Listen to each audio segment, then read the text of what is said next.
দক্ষিণ পশ্চিম চীনের ইউনান প্রদেশে সম্প্রতি আবিষ্কৃত হয়েছে জুরাসিক যুগের দুটি ডাইনোসরের জীবাশ্ম, যেগুলোর বয়স অনুমান করা হচ্ছে 18 কোটি বছরেরও বেশি।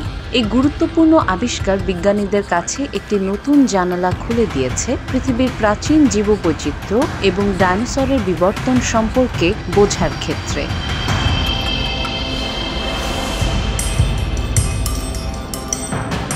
চীনের বিজ্ঞানীরা জানিয়েছেন, জীবাশ্ম দুটি ইউনানের লুফিং শহরের পার্বত্য এলাকায় খনন কার্যের সময় পাওয়া গেছে।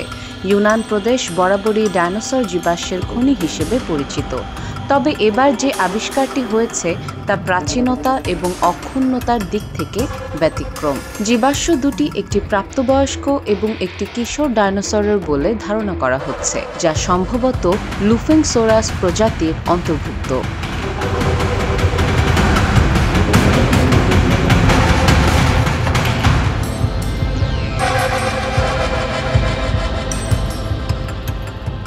চীনের প্যালিওন্টোলজি ইনস্টিটিউটের গবেষক লি চাং বলেন, এই জীবাশ্ম দুটি কেবল একটি নির্দিষ্ট প্রজাতির গঠন বুঝতেই সাহায্য করবে না, বরং প্রাগৈতিহাসিক যুগে পরিবেশ ও খাদ্যচক্র কেমন ছিল সেই সম্পর্কেও গুরুত্বপূর্ণ তথ্য দেবে।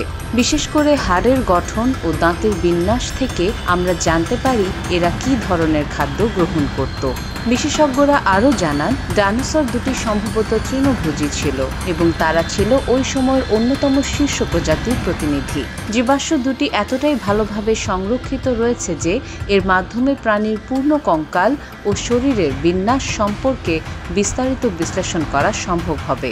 অভ্যন্তরীণ সূত্রে জানা গেছে, জীবাশ্ম সংরক্ষণের পরবর্তী ধাপে সেগুলোকে গবেষণাগারে স্থানান্তর করা হবে এবং সেখানে স্ক্যানিং, রেডিও কার্বন ডেটিং ও 3D মডেল তৈরির মাধ্যমে বিশ্লেষণ চালানো হবে। স্থানীয় প্রশাসন ও সাংস্কৃতিক ঐতিহ্য বিভাগ জানিয়েছে, এই আবিষ্কার শুধু বৈজ্ঞানিক গবেষণার ক্ষেত্রেই নয়, বরং ইউনান প্রদেশের পর্যটন শিল্পের জন্য বড় একটি সুযোগ তৈরি করেছে।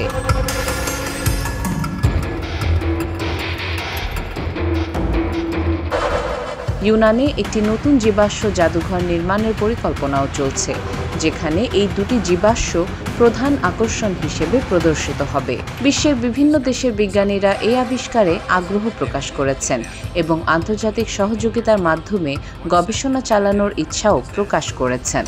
চীনের বিজ্ঞান মহল মনে করছে, ভবিষ্যতে ইউনান প্রদেশে আরও এমন প্রাচীন জীবাশ্মের সন্ধান মিলতে পারে যা আমাদের পৃথিবীর প্রাচীন ইতিহাস ও প্রাণের বিবর্তন সম্পর্কে নতুন ধারণা দিতে পারে।